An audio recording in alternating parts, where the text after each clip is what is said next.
Y ahí estamos. Entonces, la ayudantía número 13, vamos a empezar con el ejercicio número 1. Ok, aquí nos habla de máximos y mínimos absolutos. Ahora, ¿qué son los máximos y mínimos absolutos? Es en una función, por ejemplo, digamos que ahí está la curva. Oye, aquí esto me pifió. Ya. Digamos que aquí está la curva, el mínimo absoluto sería el i más chiquitito, po, que en este caso, no sé, pues llamémoslo a. Y el máximo absoluto sería el i más grande, que llamémoslo b. Entonces, si uno tuviera, por ejemplo, el gráfico de la curva, si uno, por ejemplo, le dan esta función y la grafica en GeoGebra o en donde quieran, seguramente identificar cuál es el máximo y el mínimo va a ser muy simple, porque es solamente fijarse en el gráfico, ya, este es el punto máximo, máximo global, listo. Pero nosotros como no sabemos, bueno, igual la podríamos graficar, pero en realidad es mucho más fácil que eso. Como no sabemos el gráfico, nosotros ¿a qué recurrimos? A la derivada. ¿Por qué a la derivada? Porque ustedes saben que la derivada es la pendiente, ¿no? O sea, en realidad es la pendiente de la recta tangente, ¿cierto? De la función. Entonces, ¿qué pasa en los máximos y mínimos? Ocurre una peculiaridad. Y, y no necesariamente solo los máximos y mínimos globales, también en los que se llaman relativos, que son como estos intermedios. ¿Y por qué se da eso? Porque si se fijan, si traza una recta tangente en todos estos puntitos, que son como curva o cambios de pendiente, la recta tangente va a ser igual a 0. En todos estos lugares donde hay un cambio de pendiente, es decir, que la función viene decreciendo y luego creciendo. O bueno, también puede ser, va aumentando y luego decreciendo. En todos esos puntos, la derivada vale 0. ¿Por qué? Porque la recta tangente en ese punto vale 0. Entonces, con ese concepto, nosotros resolvemos este ejercicio. ¿Por qué? Porque solo basta ahora, sabiendo eso, obtener la derivada, que en este caso sería la derivada de un cociente, es decir, derivar lo de arriba, que nos da 1, por lo de abajo, menos lo de arriba por la derivada de abajo, que sería 2x, ¿cierto? Y esto dividido en el denominador al cuadrado. Y ahí estamos. Esta sería la derivada. Ahora, bueno, si la maquillamos un poquito, ¿cierto? Arreglamos arriba, nos va a quedar esto. Más 4x más 1. Y abajo queda igual. A esto, perdón, al cuadrado.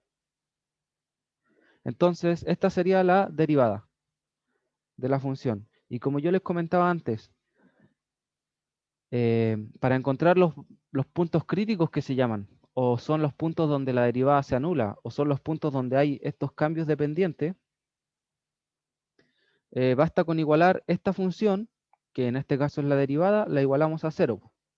Y obtenemos, ¿para qué valores de x la derivada se anula? Bueno, aquí observamos que el denominador no se puede anular, pues. Por lo tanto, la única alternativa que nos queda es resolver que el nominador se haga 0. Y esto sería resolver x cuadrado menos 4x menos 1 igual 0. Ahí solamente multipliqué por menos 1. ¿Ok?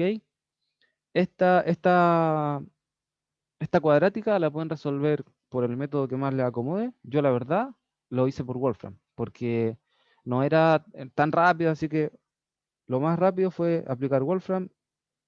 Lo pueden hacer por la fórmula si quieren. Entonces esto les va a dar doble resultado. Ah, no, perdón. Les va a dar que x vale 2 menos raíz de 5 y que x vale 2 más raíz de 5.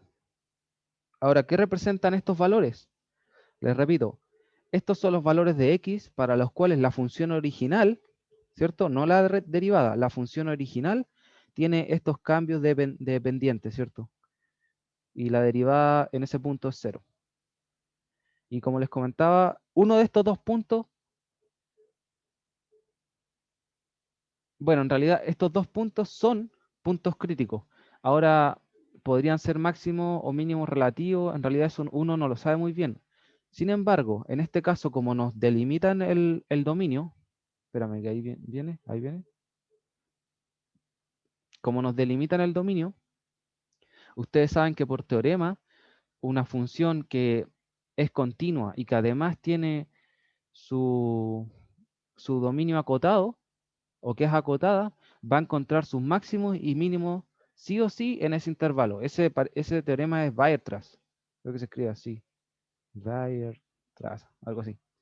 Ya, y la verdad es que tiene mucha lógica porque imagínense uno tiene una cuerda aquí y uno empieza a mover la cuerda, sí o sí, incluso gráficamente uno se da cuenta que va a tener que encontrar un máximo y un mínimo porque la función tiene fin, po.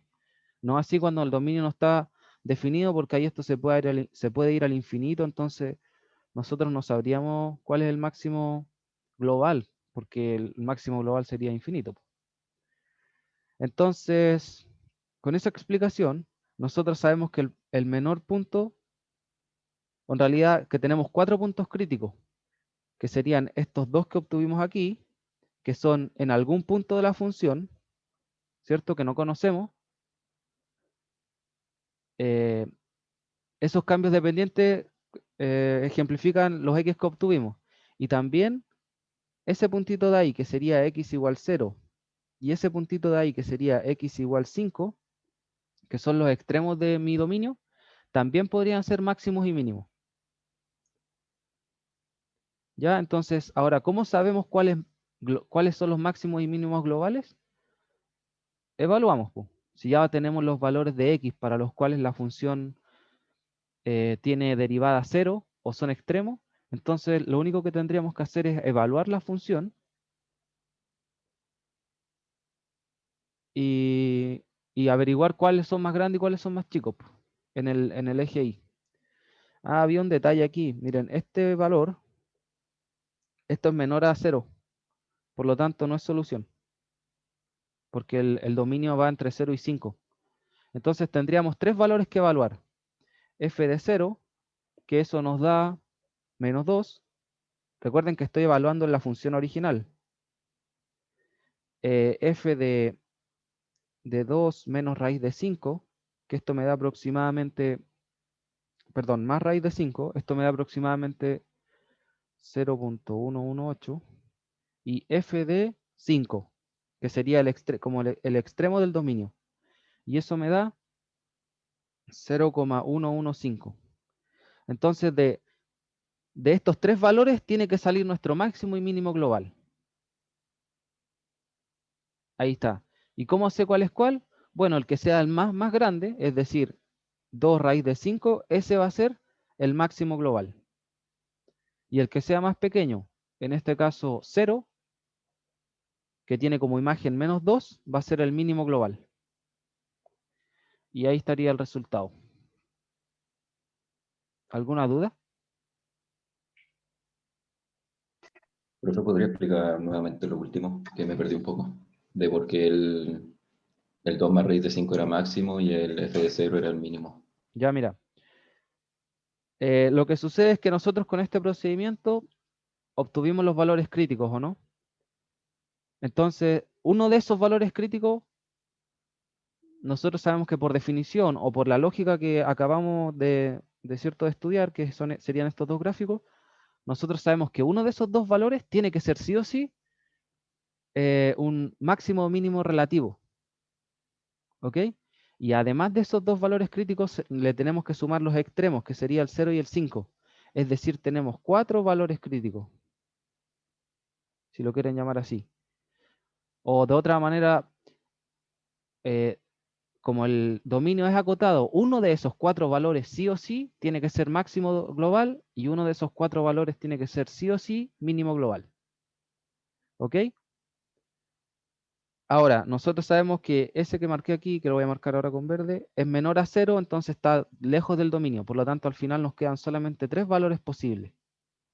Entonces, ¿cómo yo sé cuál es cuál? O en realidad, ¿cómo sé cuál es el máximo global y cuál es el mínimo global? Bueno, tengo que evaluar esa x porque yo obtuve valores de x. Por ejemplo, x igual a 2 más raíz de 5.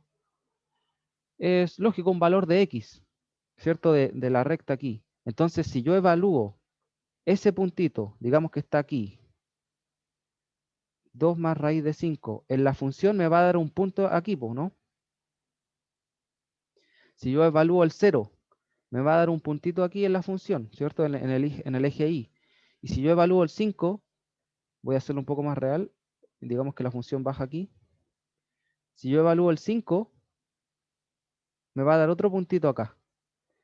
Entonces, ¿de qué me doy cuenta? Que el valor más grande en la función, es decir, el máximo global, es 2 más raíz de 5, po, porque yo lo evalué en la función y me di cuenta que era el más grande.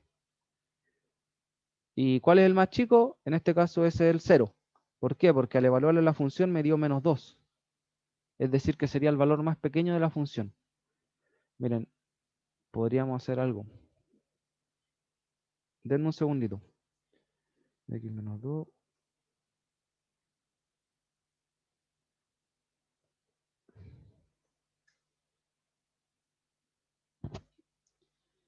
Ya, a ver, para que lo vean un poco más gráfico. Esta es nuestra función.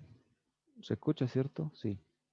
Ya, esta es nuestra función, que como ven es un poco extraña. Ah, espérenme, la anoté mal. X cuadrado más 1. Ahí está. Ya, esta es la función. Y a nosotros, ¿qué nos dijeron? Ya, estudia la función, pero solamente desde el 0 hasta el 5. O sea, ese trámite. Ya, pues y aquí gráficamente, ¿de qué nos damos cuenta? De que el valor más pequeño está en el 0, ¿no? Y ese sería menos 2. Y gráficamente, ¿de qué nos damos cuenta? Bueno, aquí es un poco difícil de ver porque tiene una curvita súper tenue, pero el 2 raíz de 5 más raíz de 5 estará por aquí. Y nos fijamos que ese es el valor máximo de la función en ese intervalo. Y el 5 está un poquito más abajo, pero igual pudo haber sido, pero como lo evalué y me dio un poquito menos, no era. Ese es el análisis geométrico, digamos.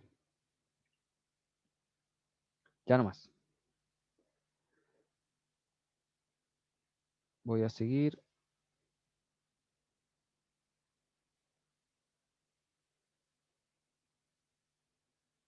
Ya. Bueno, vamos a seguir con, yo creo que ya no va a llegar nadie más. Así que voy a seguir con este que es de estudiar una función completamente, que yo recuerdo que esto me entró en el certamen. Y bueno, igual es bueno que lo sepan porque aquí es como que entra toda la materia que han pasado desde el inicio. Así. Entonces, ¿qué nos piden? Nos piden obtener todos esos puntitos. Pues ojalá lo vayan haciendo conmigo. Mire, les voy a dar, a ver, les voy a dar 2 minutos para que vayan partiendo a calcular dominios, puntos críticos y todo eso. A ver si avanzan, pues ahí después voy explicando y van corroborando. Así que saquen el lápiz y pónganle bueno. Ahí les dejo el ejercicio un segundo.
Ya chiques, volvemos.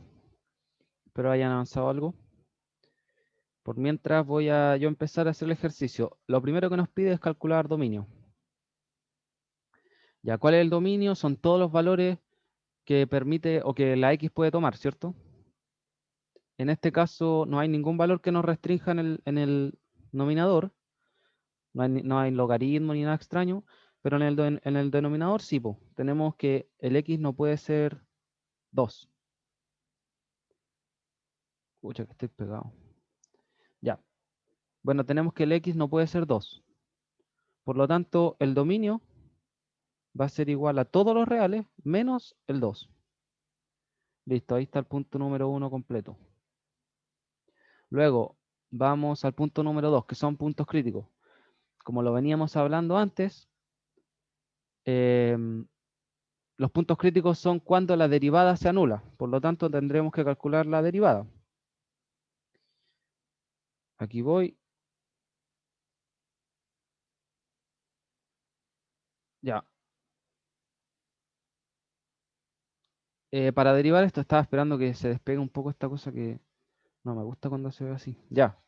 Para derivar el cociente, ¿cierto? Derivamos lo de arriba primero, o sea, nos quedaría, perdón, 2x menos 2 multiplicado por la de abajo, que sería x menos 2, menos la expresión de arriba, que en este caso queda igual, x cuadrado menos 2x más 4, por la derivada de lo de abajo, que eso es 1, y el denominador al cuadrado.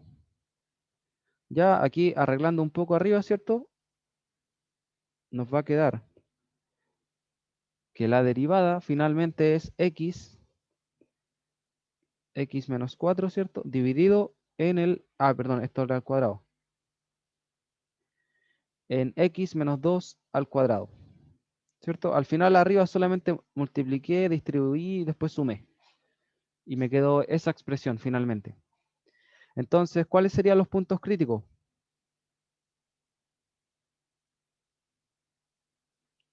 Ahí venimos. ¿Cuáles serían los puntos críticos cuando esta expresión se haga cero, po? Como les dije, lo mismo delante, esta expresión no se puede hacer cero en el denominador, por lo tanto solamente vamos al nominador.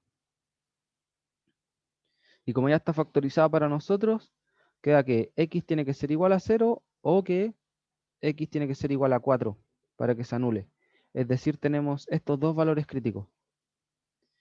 Ya, ahora, ¿cuál es el tercer punto? Intervalos de crecimiento. Ya, a ver, ¿qué son los intervalos de crecimiento? Miren, cuando nosotros tenemos una función, la función, ¿cierto?, tiene un comportamiento. Entonces, cuando la función crece, es cuando aumenta sus valores, pues siempre el valor que sigue es igual o mayor. Luego, en esta segunda sección hay un decrecimiento, la función disminuye en su valor, luego vuelve a aumentar, ¿cierto? Y luego vuelve a disminuir. Además, nosotros sabemos que en estos puntos que estoy marcando con rojo, la derivada vale 0, porque hay un cambio en este crecimiento. Entonces, ¿cómo nosotros averiguamos el crecimiento de la función? Bueno, con la derivada, po. ¿Por qué? Porque nosotros sabemos que la recta tangente en todos los puntos donde la función está creciendo, que son los que estoy marcando ahí, la derivada tiene que ser positiva. Aquí cuando la derivada disminuye, o sea, perdón, cuando la función disminuye, la derivada tiene que ser negativa. Y bueno, así, pues en el siguiente segmento rojo la derivada tiene que ser positiva y en el siguiente segmento verde la derivada tiene que ser negativa. ¿Ya? Entonces, con esa explicación es fácil darse cuenta que si nosotros pudiéramos averiguar cuáles son estos segmentos que estoy marcando ahí con unas líneas, podríamos saber el crecimiento de la función. Y además se da la casualidad que estos segmentos están delimitados, ¿cierto? Estas rayas, estas flechas que estoy marcando, están delimitados por los puntos críticos.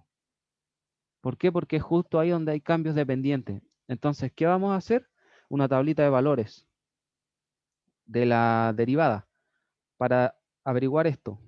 ¿Por qué? Miren, nosotros tenemos que la función va de menos infinito, un punto crítico sería el 0, otro sería el 4 y otro sería, bueno, el infinito. ¿Ya? Y la función sería, bueno, abajo es siempre positiva, así que en realidad me da lo mismo el denominador. Voy a colocar solo los nominadores. Entonces, cuando la derivada sea negativa, la función va a tener un crecimiento o va a tener un decrecimiento, digamos. ¿Y cómo voy a averiguar el signo de la derivada? Con lo que estoy haciendo ahora.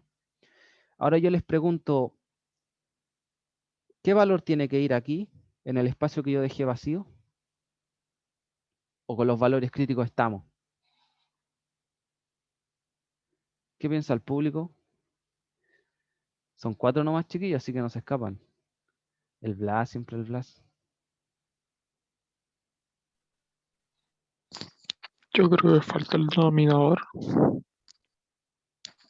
El Ah, no, denominador. no falta. ¿Qué piensan los demás? La Alejandra ha estudiado, ¿no?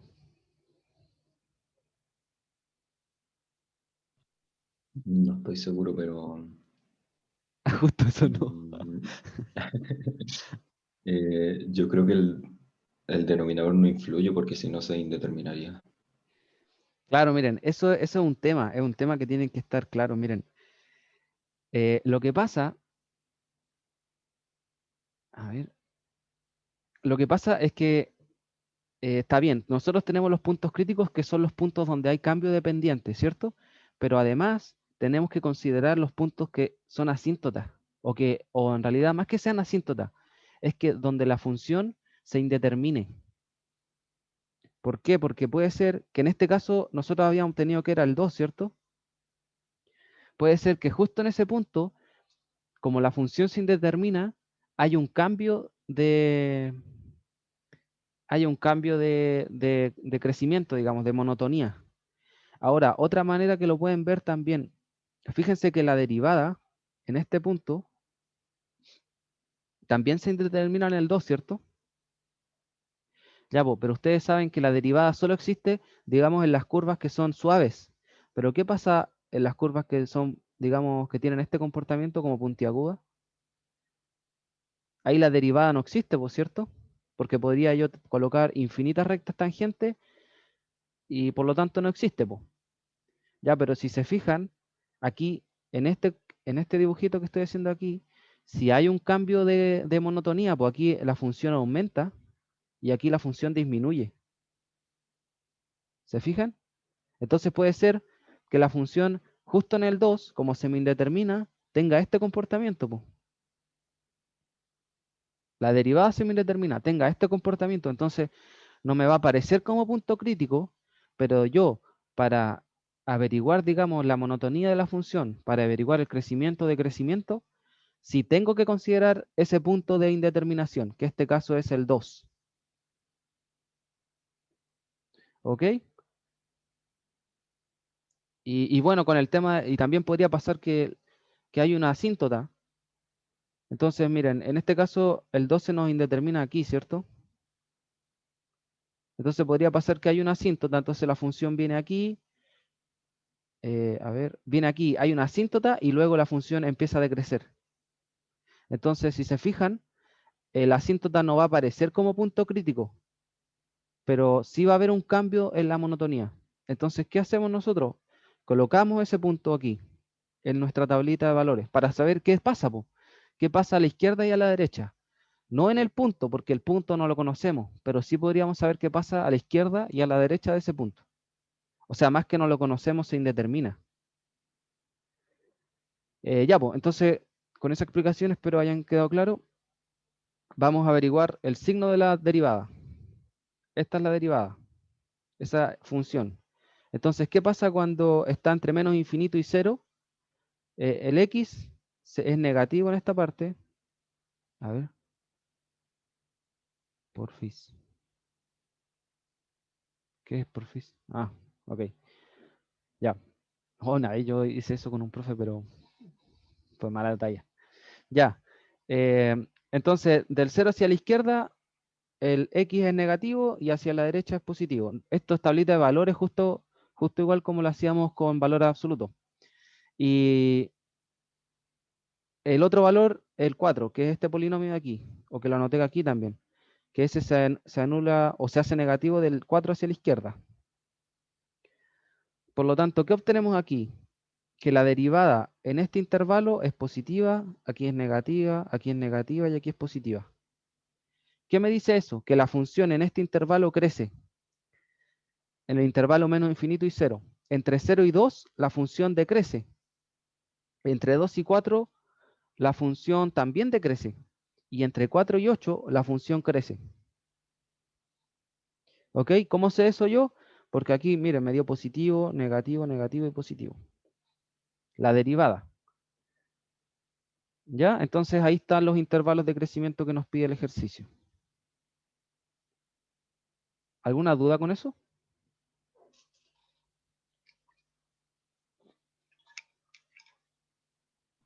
Todo claro. Ya, bacán. Luego, ahora nos piden puntos de inflexión. Vamos a, como a la segunda parte. Puntos, oh, que me quedo. Esto de aquí. Puntos de inflexión, intervalos de concavidad. ¿Qué son los puntos de inflexión?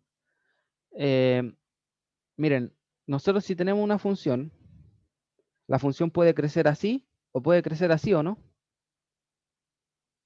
Es decir, en este caso, la función siempre va creciendo, pero la derivada va disminuyendo. Y en este caso, la función va creciendo y la derivada va aumentando. Entonces, a este comportamiento se le llama, es así, es convexo. Y a este comportamiento es cóncavo. Sí, está bien, está bien. Ya. Entonces, ¿cómo nosotros averiguamos en qué puntos de la función hay un cambio en este comportamiento? Digamos que la función viene así y luego cambia. ¿Se fijan? En ese punto más o menos pasamos de ser una concavidad positiva a una concavidad negativa. Nosotros queremos averiguar ese puntito. Y ese puntito se llama punto de inflexión. Ahora, ¿cómo averiguamos el punto de inflexión? Con la segunda derivada. Entonces, ¿qué vamos a hacer? Calcular la segunda derivada. Po. ¿Cómo se calcula la segunda derivada? Derivando la primera. Aquí la tengo anotada, así que voy a anotar los valores nomás. 2x menos 4. Recuerden que nos quedó un cociente en la primera derivada, por eso tiene tanto término esto. Y nos queda dividido por el denominador, que era x menos 2, y ahora a la cuarta.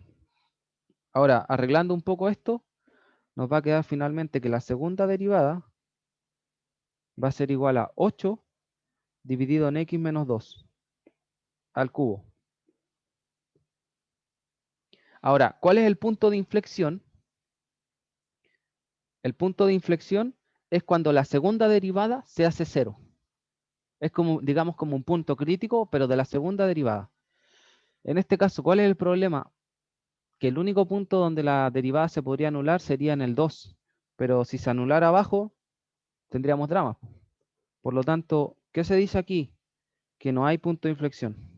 Porque no hay ningún valor definido que pueda hacer que la segunda derivada se haga 0. No hay punto de inflexión. ¿Ya? Entonces, ¿qué pasa? Que está bien, puede ser que no haya punto de inflexión, pero al igual que con la primera derivada, que si se fijan, a pesar de que en ese punto, en el 2, no estaba definido, pero igual nosotros analizamos el comportamiento de la función, en el caso de la concavidad es lo mismo. A pesar de que aquí no nos haya dado ningún punto, nosotros sabemos que el 2 no existe. Por lo tanto, tendríamos que averiguar qué pasa del 2 a la izquierda o del 2 a la derecha en términos de la concavidad de la función. Entonces, ¿cómo hacemos eso? De la misma manera que con la primera derivada. Hacemos una tablita de valores, ¿cierto? Pero ahora em, evaluamos la segunda derivada, pero aquí como el nominador es constante, averiguemos qué pasa con el denominador nomás. Bueno, y como está el cubo, en realidad da lo mismo, porque acuérdense que si está el cubo, si lo que está dentro es negativo, al elevarlo al cubo igual va a quedar negativo. Po. Y como a mí solo me importan los signos, dejo x menos 2 solamente. Entonces, ¿qué pasa del 2 hacia la izquierda? Esto es negativo. Por lo tanto, ¿qué pasa? La función tiene este comportamiento. Y del 2 a la derecha, ¿qué pasa? Esto es positivo. Esta expresión de aquí. Si esto es positivo, todo esto es positivo.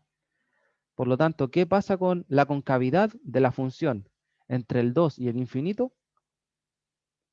Es que es una concavidad positiva.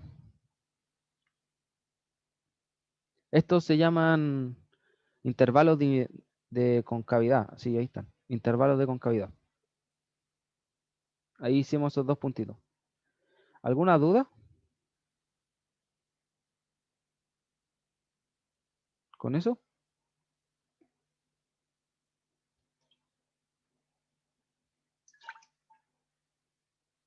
Ya, bacán.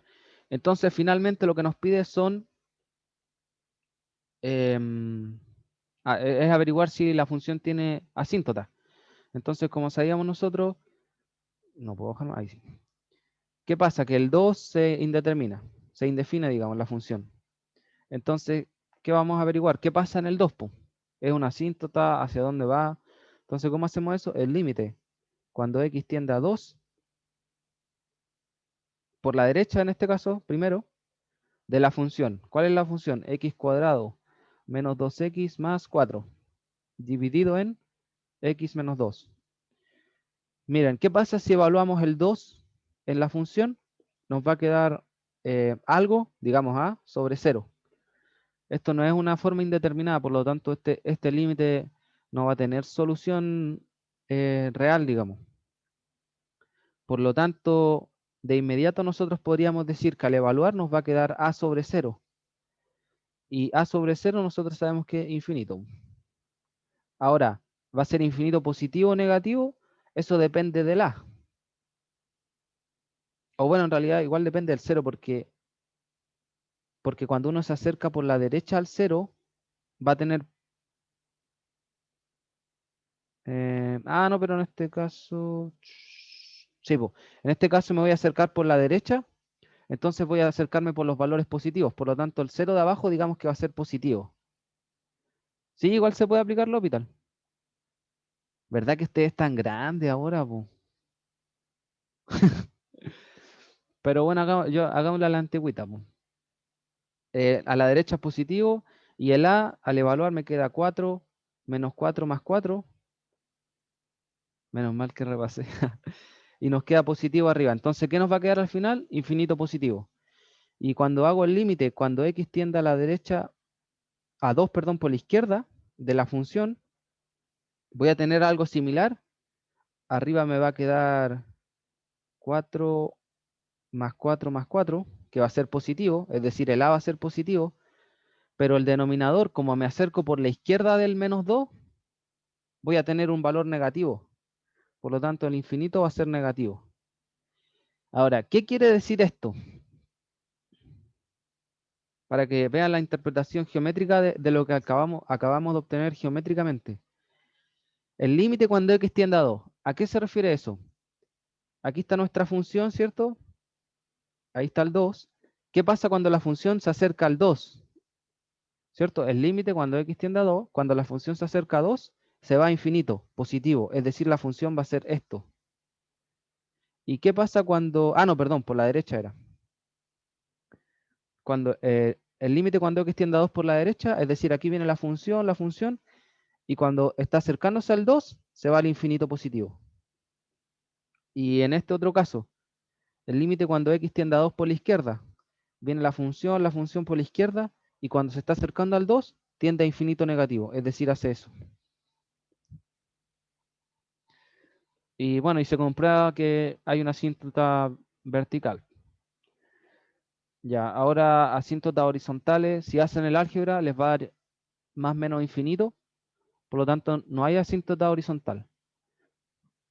Y ustedes saben que si no hay asíntota horizontal, existe la posibilidad de que haya asíntota oblicua. Y eso es lo que vamos a averiguar ahora, po. Acuérdense que para la asíntota oblicua, el m, porque estamos buscando una recta, igual a mx más n, el m, perdón, va a ser, o va a estar dado por esta expresión, el límite cuando x tiende a infinito, de la función dividido en x. En este caso sería x cuadrado menos 2x más 4 dividido en x menos 2 dividido en x. ¿Ya? Aquí, bueno, el x se multiplica en el denominador, nos va a quedar esto. X cuadrado menos 2x. Y aquí me puedo pegar el truco, como decía nuestro compañero, podríamos hacer L'Hopital, o lo que yo hago es divido por el exponente más grande, po, arriba y abajo. ¿Y qué me va a quedar finalmente? Me va a quedar 1 dividido en 1, porque se dividen aquí. Y todos estos factores, como me van a quedar divididos por x, porque como tienen el x más chico, ¿cierto? Me va a quedar, por ejemplo, 4 dividido en x cuadrado. Aquí me va a quedar 2 dividido en x cuadrado, que es lo mismo que 2 dividido en x. Al evaluar el límite cuando x tiende a infinito, se me van a ir a 0. Y lo único que me va a quedar son estos 1. Por lo tanto, ¿qué obtengo? Que m vale 1. Ahí está. Y luego el n va a estar dado por la expresión límite cuando x tiende a infinito, ¿cierto? De la función menos xm.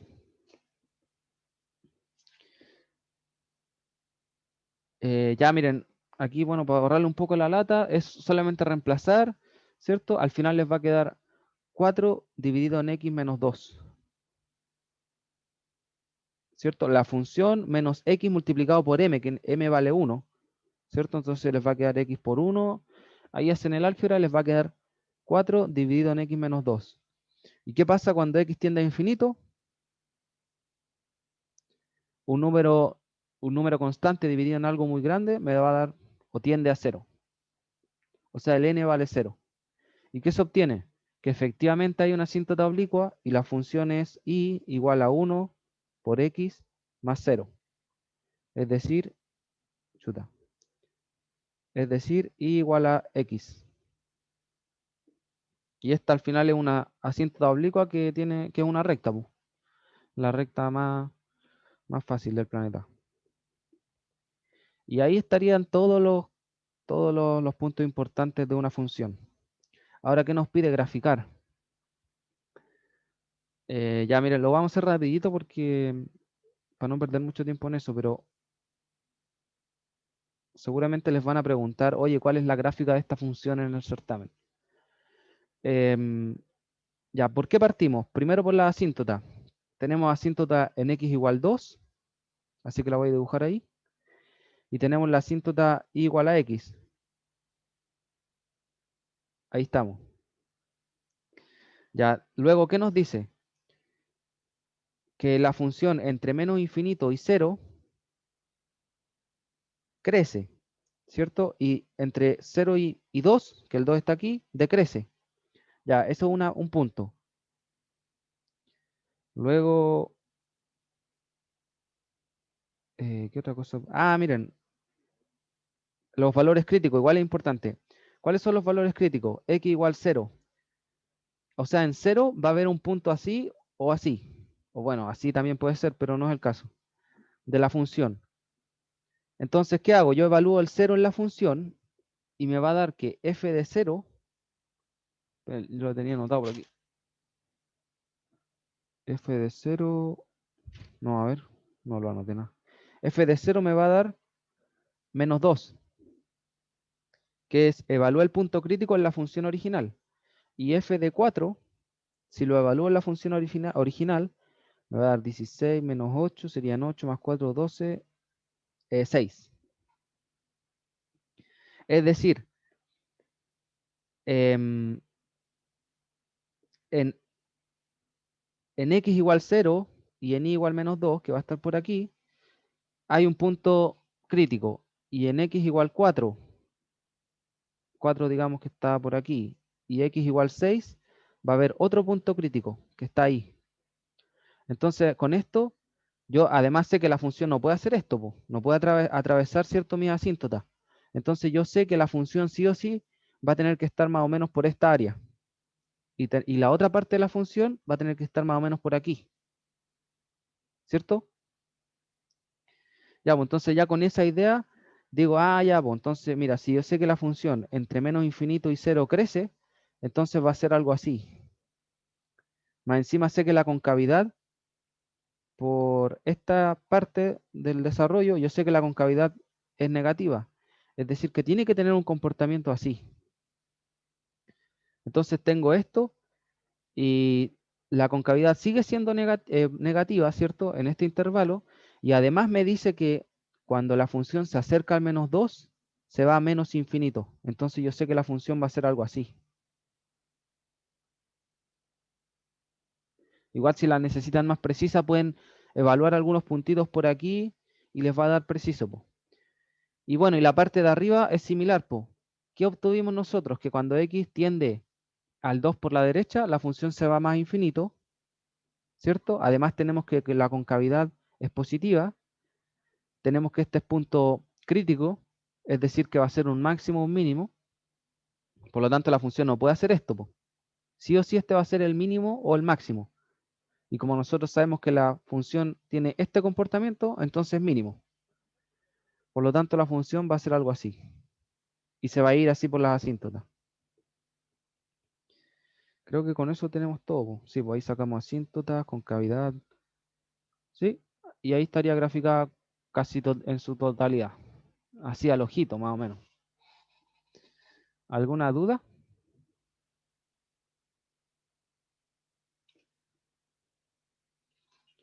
Ninguna. Ahora igual, miren, esto yo lo hice rápido y como que caché bien, pero fue porque yo ya sabía, po. Porque miren, ahí está nuestra función. Pum.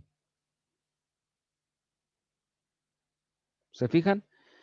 Nosotros obtuvimos con nuestros datos algo muy similar, de hecho, casi idéntico. Pues si hacemos más zoom, como que es más parecido a una parábola.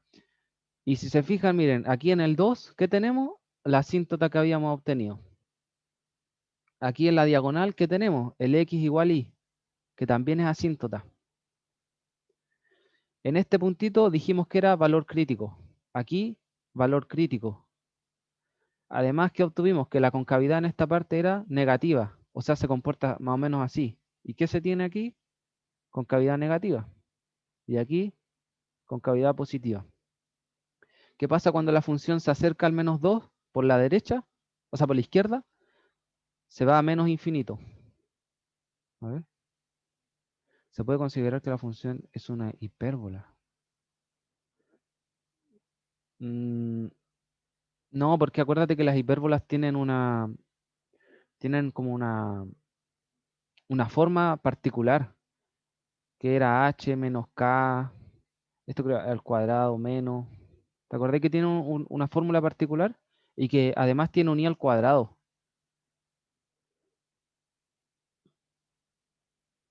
Por eso no.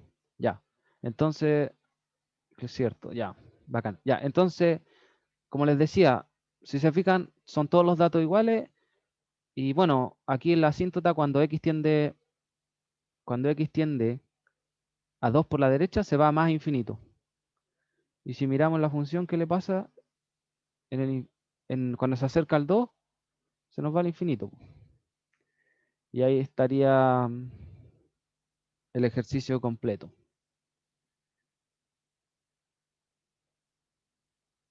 Ya,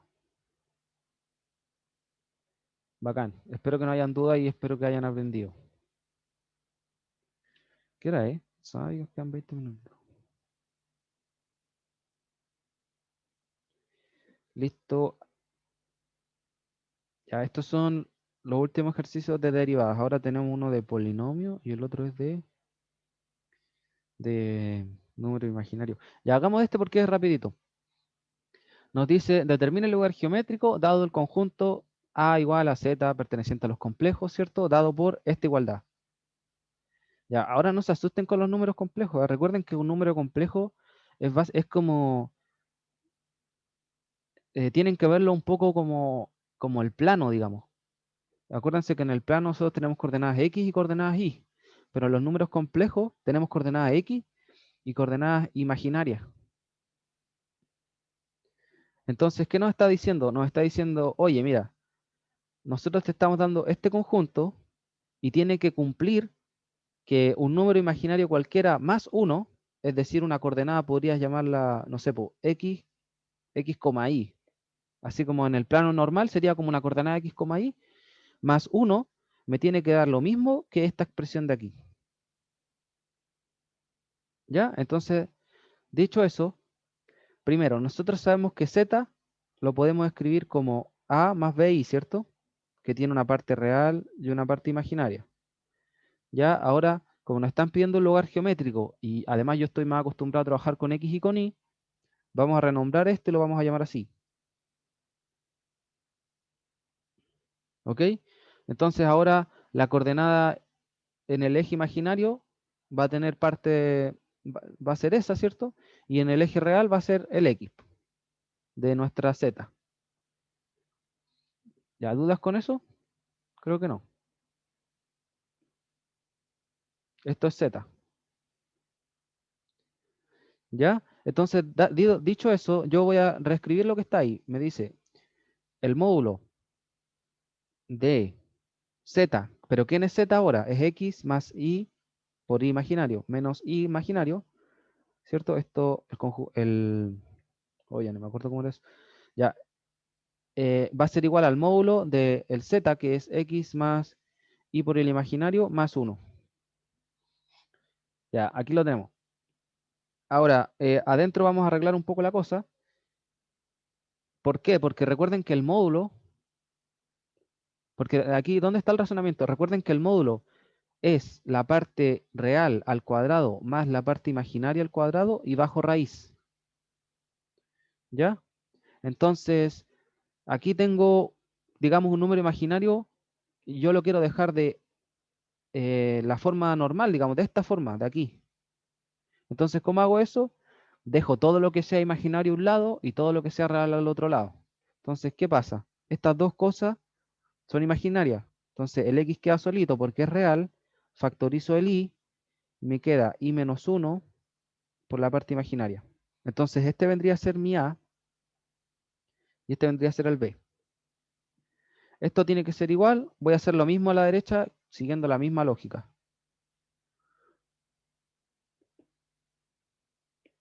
¿Ya? Ahí esto está ahí. Ya, ahora, como les dije, por definición, este sería el módulo.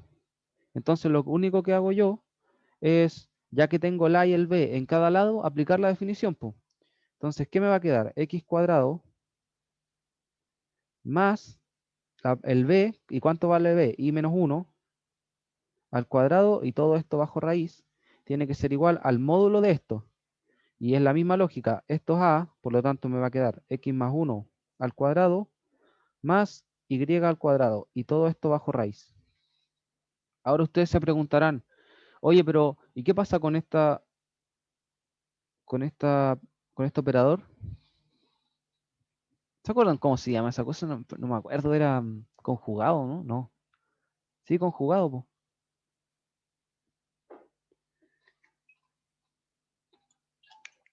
Ya, pues chiquillos, ahí pónganle el chat. Rescate el cuaderno. Oh. Ya, bueno. Pero todos sabemos lo que significa, que es lo importante. Ahora, ¿qué pasa? Que sí, sí era el conjugado. ¿Qué pasa? Que el módulo de z va a ser igual al módulo del z conjugado. Ya, ¿y por qué es eso? ¿Cuál es la lógica detrás de esto? Porque esto yo fácilmente me lo podría aprender y listo, pero para que nunca más se lo olvide, acuérdense que el z puede ser representado como un vector, ¿cierto? Que tiene coordenadas a, b. ¿Y cuál es el conjugado? Recuerden que el conjugado de z sería a menos bi. ¿Ya? Entonces, fíjense, z es a más bi y el z conjugado es a menos bi. Entonces, lo único que cambia en realidad, el a queda estático, pero el b se me convierte en negativo. O sea, me queda un vector como espejado. ¿Se fijan? Y ya, y el módulo de esto, recuerden que un vector va a ser igual a ese módulo, po, si el mismo vector. Entonces, esa es la razón por la cual, o digamos No la razón por la cual, pero puede ser un análisis geométrico de esa propiedad. Ya listo, ojalá nunca se lo olvide. Ahora, volviendo al álgebra, elevo al cuadrado, aquí no hay drama, se nos van. Nos va a quedar x cuadrado más y menos 1. Ah, voy a desarrollar ese polinomio. Y cuadrado menos 2i más 1. Esto tiene que ser igual a x cuadrado más 2x más 1 más i cuadrado. Aquí, gracias al cielo, el x se nos va con s, el x cuadrado se nos va con s, s se nos va con s, s2 se nos va con s2, y al final, ¿qué nos queda? X o y igual a menos x. Al final, ¿qué obtuvimos? Que todos los valores de z que se encuentren en una recta que sea igual a y igual a menos x, todos estos valores z van a cumplir con esta expresión, digamos, con esa igualdad.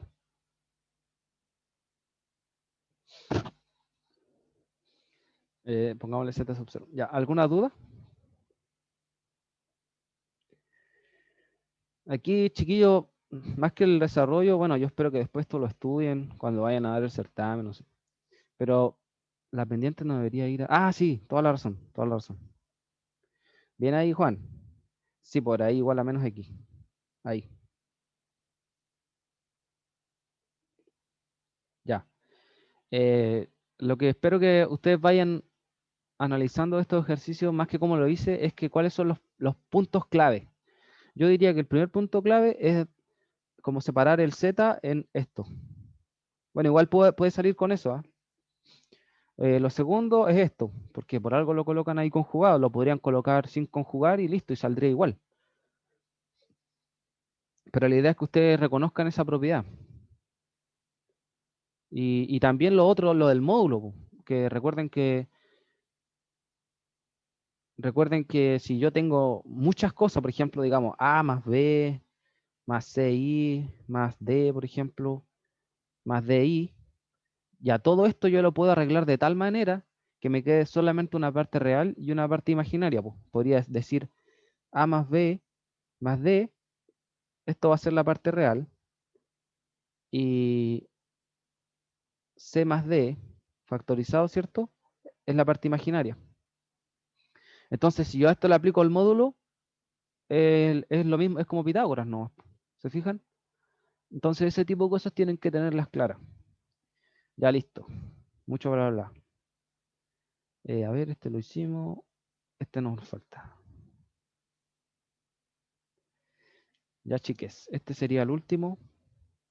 Dice, determina los valores constantes reales A, B, C, de modo que el polinomio Px, bla, bla, bla, tenga como factor a x cuadrado más 2 y una de sus raíces sea 2. Ya. A ver. Deme un segundito.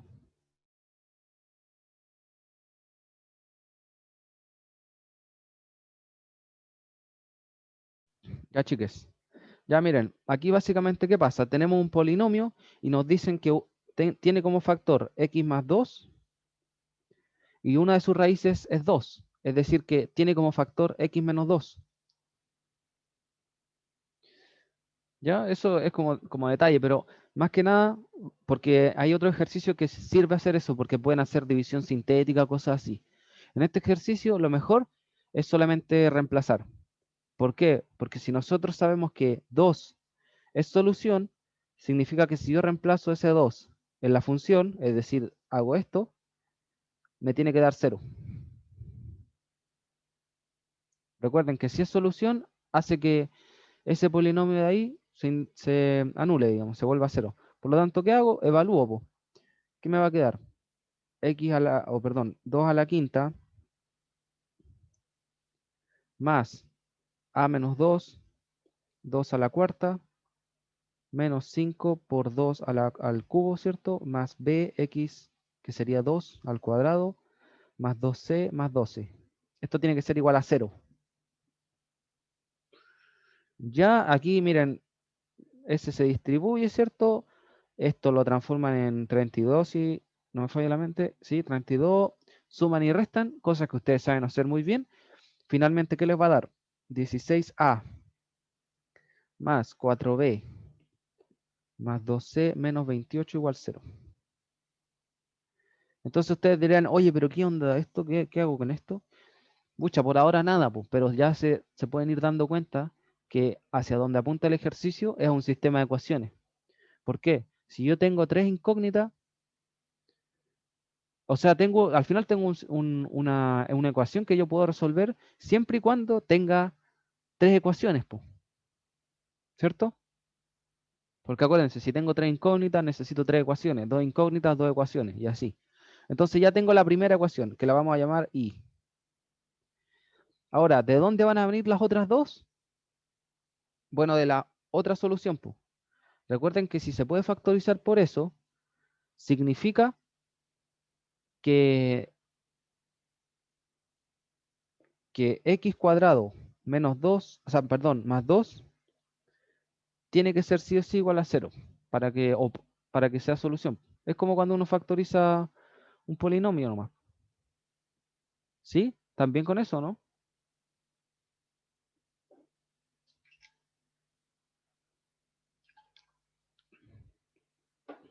Ya, bacán. Ya dicho eso, x cuadrado, aquí despejo, ¿cierto? Me queda así. Le saco raíz. Ahora, como vivimos en el mundo de los complejos, ¿cierto? Nos queda que la raíz o el valor absoluto de x va a ser igual a la raíz de menos 2, que esto va a ser valor absoluto de x, raíz de 2 por y. O sea, al final nos va a quedar que x va a ser igual a más menos 2, raíz de 2 por y. Ahí tengo dos soluciones. ¿Y qué tengo que hacer ahora? Ya que tengo dos soluciones, al igual que con el 2, solamente tengo que reemplazar en la ecuación y eso me tiene que dar 0.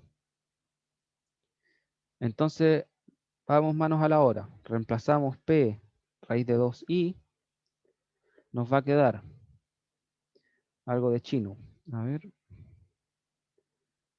Raíz de 2. Ojalá me vayan siguiendo aquí. Raíz de 2 elevado a 5, que ese es el x a la quinta, ¿cierto? Más a multiplicado por raíz de 2i a la cuarta menos 5 por raíz de 2i al cubo más b por raíz de 2i al cuadrado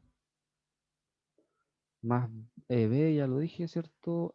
Más c por raíz de 2i más 12, chuta, más 12, eso tiene que ser igual a 0. Entonces ahí tengo la función p de x evaluada en una de las respuestas, ¿cierto? Una de las raíces imaginarias. Ahora de aquí, ya miren, esta parte,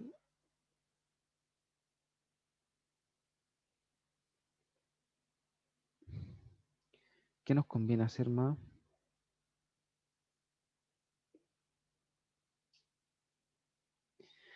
Ya, miren, lo que vamos a hacer es que vamos a separar el raíz de 2, por ejemplo. Todos los raíz de 2 los vamos a separar de su amigo imaginario, digamos. ¿Ya? Aquí nos queda a la cuarta y a la cuarta, menos 5 por raíz de 2 al cubo y al cubo,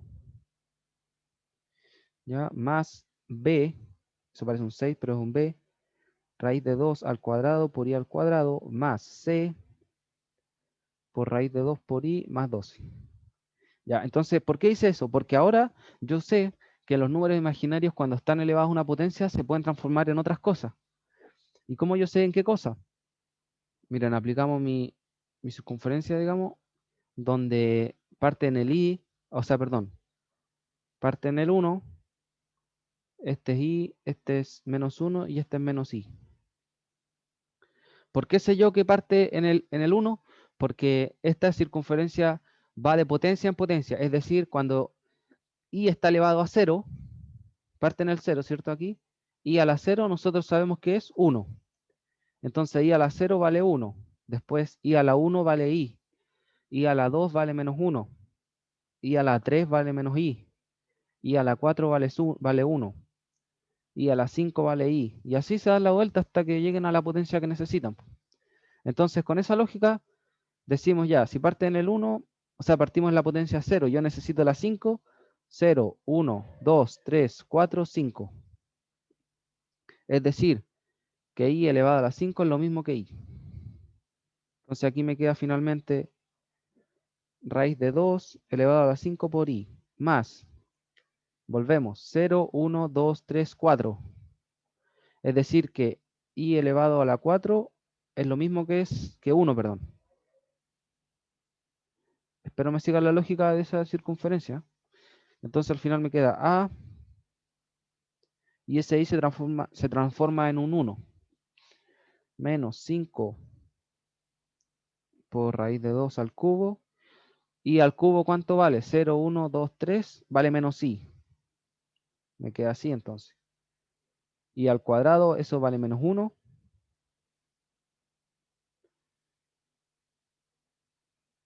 Ahí, ese queda solito, más 12.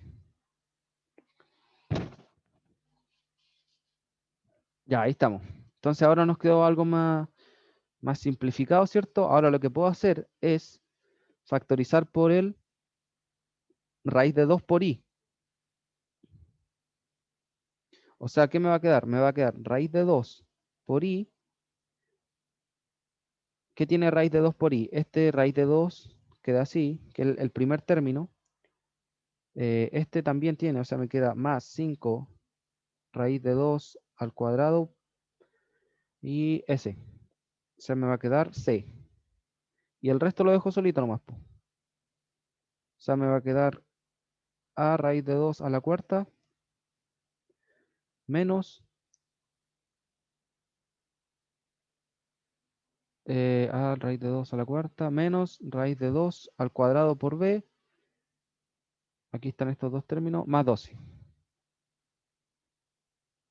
Si no se me queda nadie, ¿o no?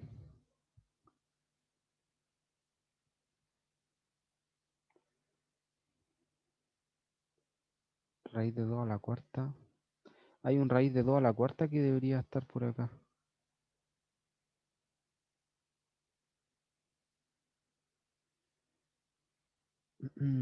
A ver, chiquillo.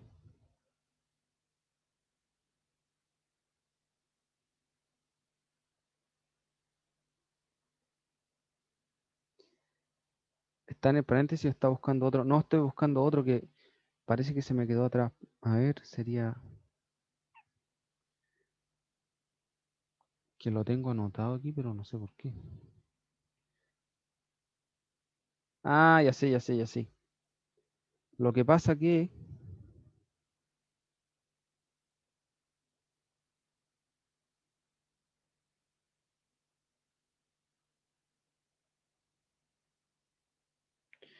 Claro, lo que pasa que, miren, aquí en esta parte yo tengo anotado AX4, ¿cierto? Que sería, el AX4 sería eso de acá,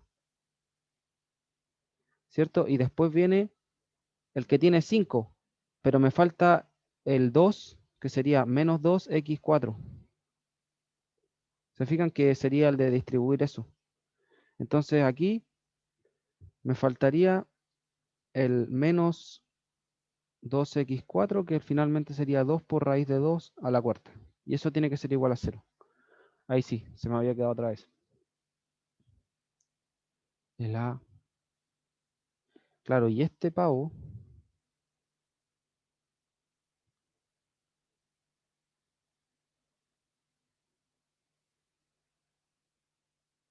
Estoy leseando nomás.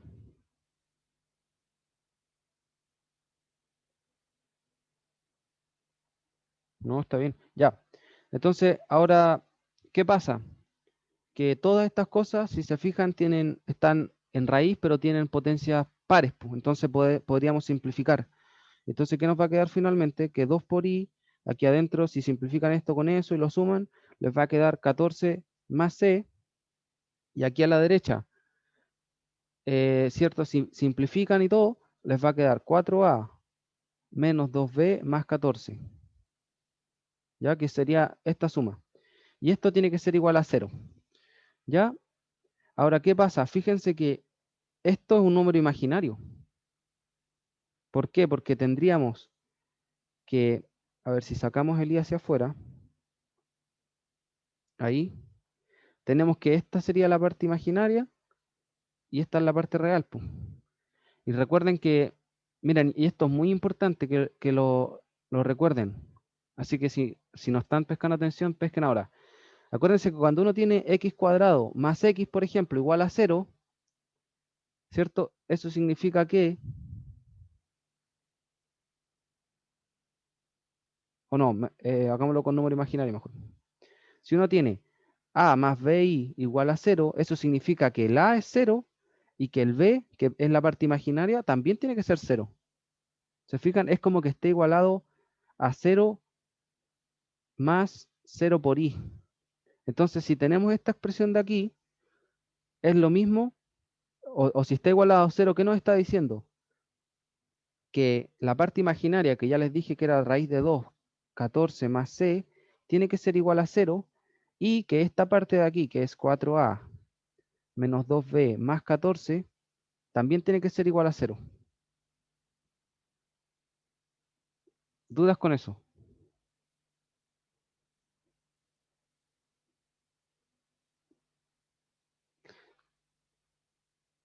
¿Ya ninguna? Todo bien, bacán. Sí, porque eso es súper importante, porque seguramente en algún momento van a llegar a algo similar a esto, y ahí tienen que acordarse de lo que les digo, que si está igualado a 0, podríamos armar dos ecuaciones, donde la parte real sea 0 y la parte imaginaria sea 0. Y miren, si se fijan aquí, tenemos solamente una incógnita, es decir, que podríamos despejarla. ¿Y qué nos queda? Que c al final vale menos 14. ¿Ya? Y aquí tendríamos nuestra otra ecuación, pues. Esta sería la ecuación número 2. Bueno, en realidad esta sería la ecuación número 3. Entonces, ahora, ya que estamos terminando el ejercicio y la hora, ¿qué se tiene? Recuerden que nosotros al principio del ejercicio habíamos obtenido una ecuación con 3 incógnitas. ¿Y qué les dije yo? Que si tenemos 3 incógnitas, necesitamos 3 ecuaciones. Aquí hay una ecuación, aquí está la otra ecuación y aquí está la última ecuación. 3 incógnitas, 3 ecuaciones. Es decir, se puede sacar el ejercicio. Y bueno, y después ahí aplican el método que ustedes quieran. Ustedes saben resolver sistemas de ecuaciones. Lo más fácil es reemplazar el c. Lo más fácil es reemplazar 3 en 1. Y después resuelven un sistema de ecuaciones de 2 incógnitas nomás. Y finalmente les va a quedar que c vale menos 14, que ya lo habíamos obtenido, que a vale 2 y que b vale 6. Y ahí estarían los valores constantes para los cuales ese polinomio tiene el factor x cuadrado más 2 y una de sus raíces vale 2. Y ya no más. Así estamos.